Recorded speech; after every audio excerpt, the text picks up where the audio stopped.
This is Logo722 from Lant RC, here to bring you up to date on my RC studio.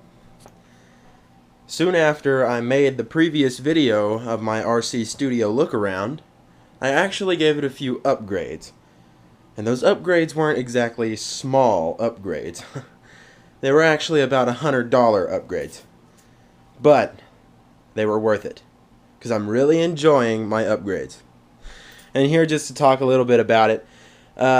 We'll start off with the body. I've had this body going for a while. And honestly, as I started thinking about it just now, it may have already been in the previous studio look around video, but the new body for the RC, it's been finished for a very long time now. And I've kind of got it set up on the car, the Beast. And I figured I'll just show you that. The piece right here, that is just the GoPro camera mount on the rear window.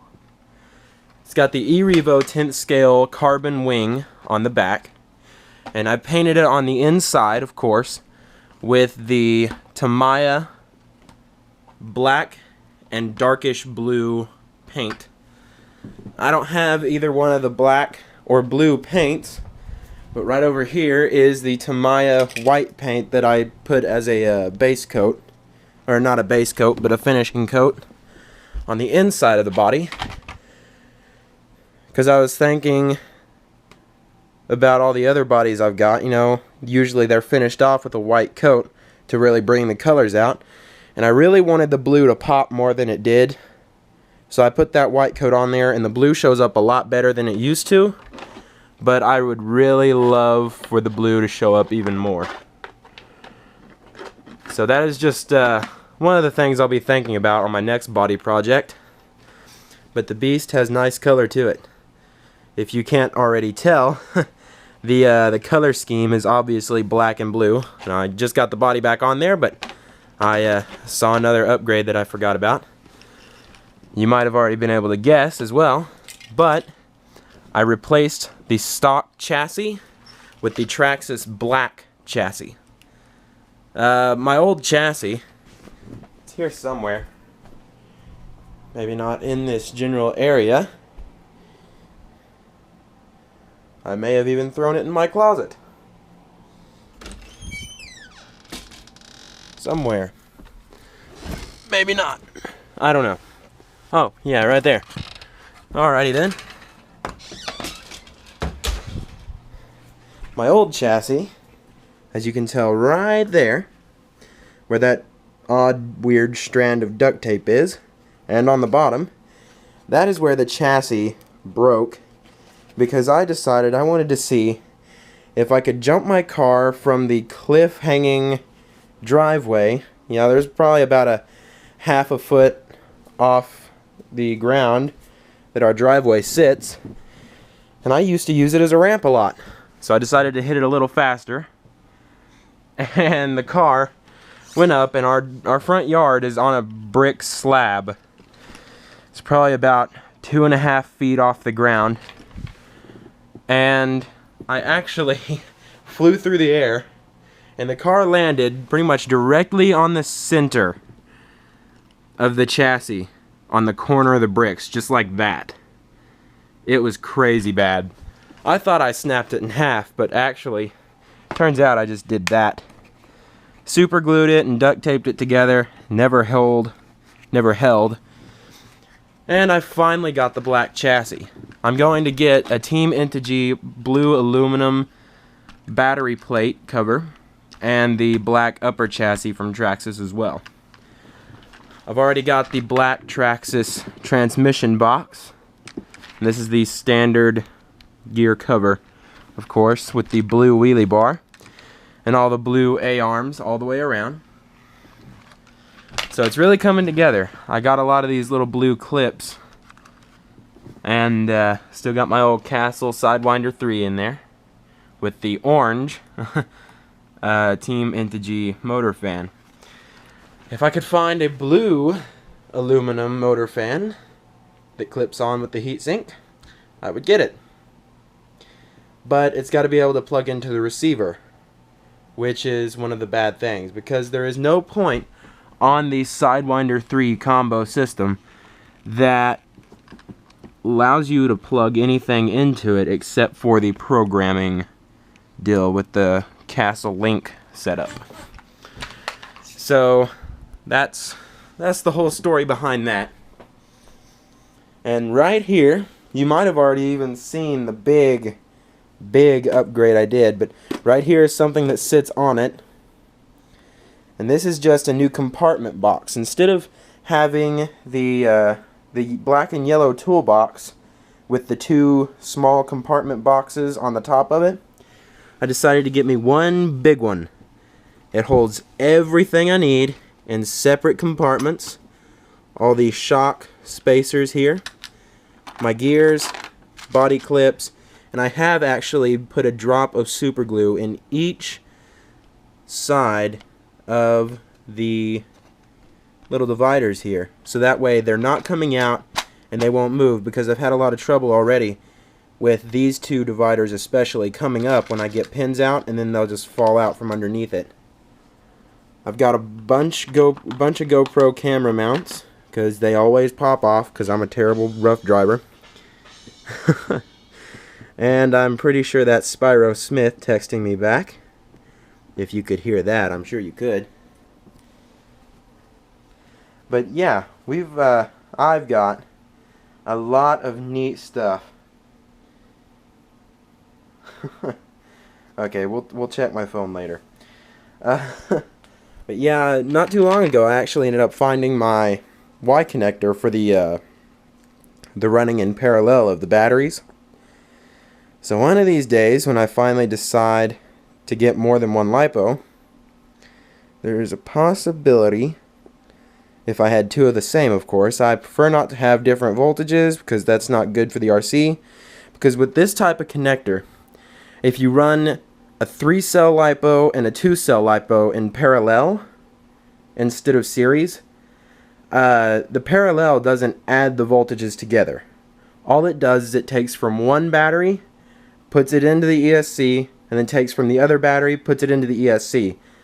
And by doing that, it just takes a little from each battery all at the same time and doubles the runtime. It adds the capacity together, not the voltage. So that means it would take 7.4 volts, put it into the ESC, and then take 11.1 volts and put it to the ESC, then back to 7.4, and then 11.1. It just keeps doing that. So you have this pulsating power system going through it, and I'm not exactly sure, but I'm actually pretty sure at the same time that that would definitely mess up the motor at the very least. It would really tire it out. So never run two different voltages of batteries in parallel. If you're going to do that, always run in series. You won't get more runtime, you'll get more voltage, but it will not mess the motor up in that way. So there's that. Just a few, pretty much this right here is the spare parts box. This is just a bunch of random screws in case I need some. A bunch of extra bearings, which actually that compartment reminds me that I might want to be replacing the bearings on the rear of the vehicle. Because last time I saw, one of the seals on one of them was starting to get worn down. And gets worn down far enough, I've actually had a bearing explode on me once. I didn't notice it until I took the wheel off and parts of the bearings started falling off the car. So that was the first time ever, the first and the last time ever that I actually had to replace a bearing. So it's not super often that they go out, but they will go out. So now here comes the big finale on this video. Just to bring you up to date with all of the things that I've been doing to my studio. I will make another video in the future because in school right now, I am in high school. For those of you who don't know, I'm not 24, I am 16. But for all of those that are wondering, I'm making a project in my shop class to build an RC studio work table with fold-up legs, and it has little compartments drilled into the tabletop to hold screws, spare parts, and wrenches. So that is one of the projects I'm making, and it's going to assist me with this magnificent beast. $99.99 at Atwood's. It is the DeWalt mobile workstation. Lighting is not super great, since how I have two sources of lighting right now. But for this magnificent beast, of course, you have the very topmost part, and there's command strips here, 6 on the top and 6 underneath the compartment box over there, because I snapped the compartment box on top of this thing. The topmost part of it unlatches, and you can open it up, and here I've got electrical tape, an Energizer 4AA or AAA battery recharger, and that is actually for the batteries that I actually put in my transmitter. I'm now running on rechargeable batteries. Here are 4 spare batteries that actually I took out of the transmitter. Those I'll use just in case the others are charging that are in the transmitter now, and I can still run with that. Here is my dynamite stainless steel screw set and my white lithium grease. You can lift this tray up just like you can in the black and yellow toolbox, but there's a big compartment underneath it. Here is where I store my paper towels, my ultra steel cordless 12-volt drill, and my Duratrax Pit Tech Deluxe car stand.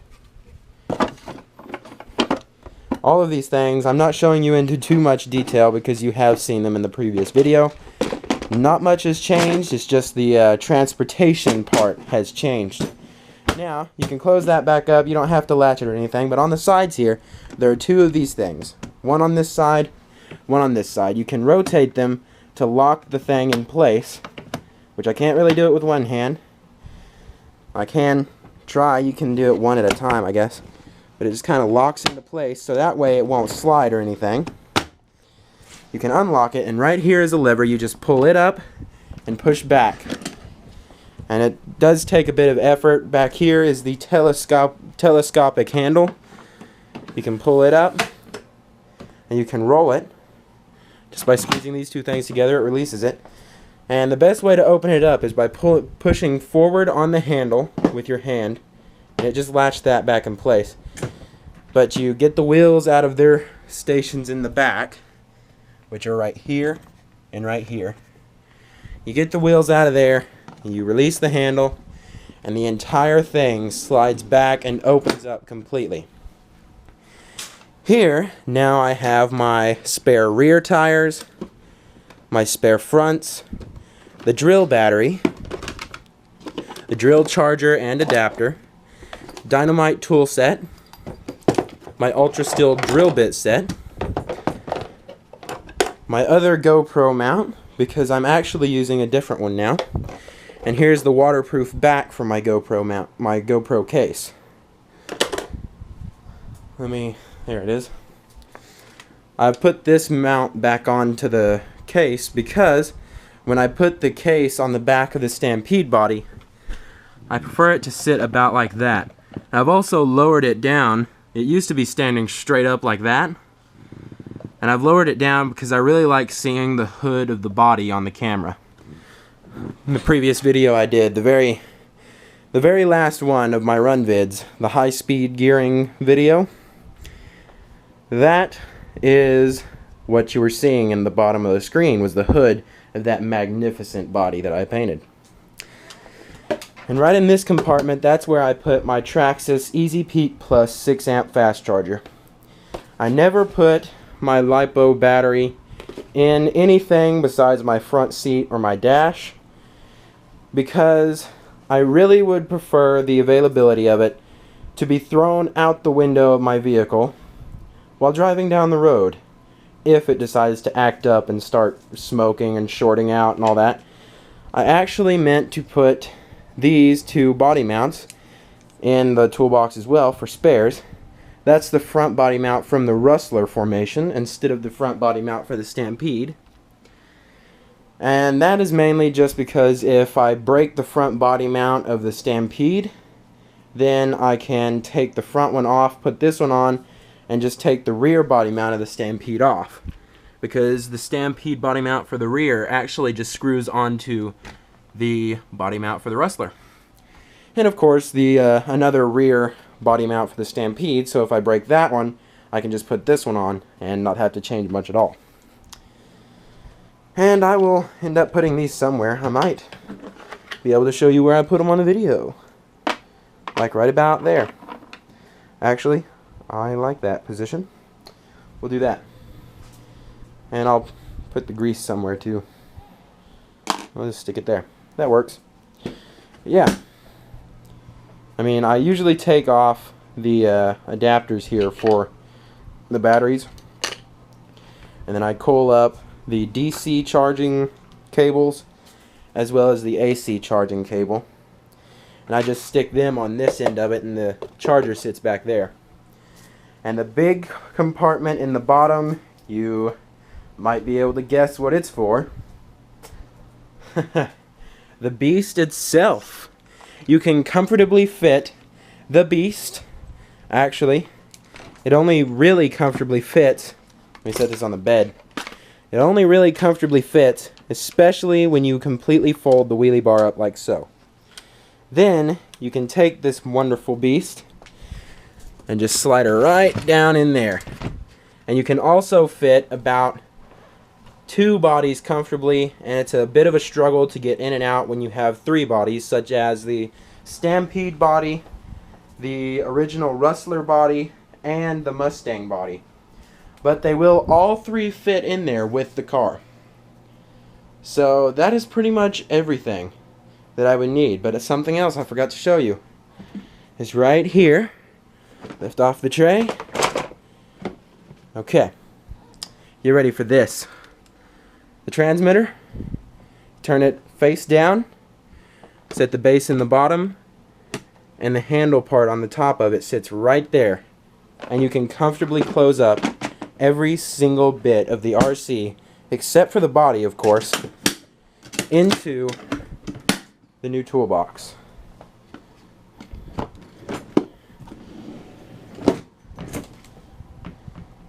It fits everything. I could even put the battery in there, but like I said before, I rather it go off where I can throw it out of the vehicle rather than it go off while it's in my toolbox and pretty much destroy everything that it's against. But yeah, telescopic handle, you can bring that up, tilt it back, and roll it wherever you please. The one disadvantage I find from this monstrosity is the fact that it's so bulky. In most places it is hard to actually maneuver, such as Spyro's house when I go over there. It's a bit hard to maneuver.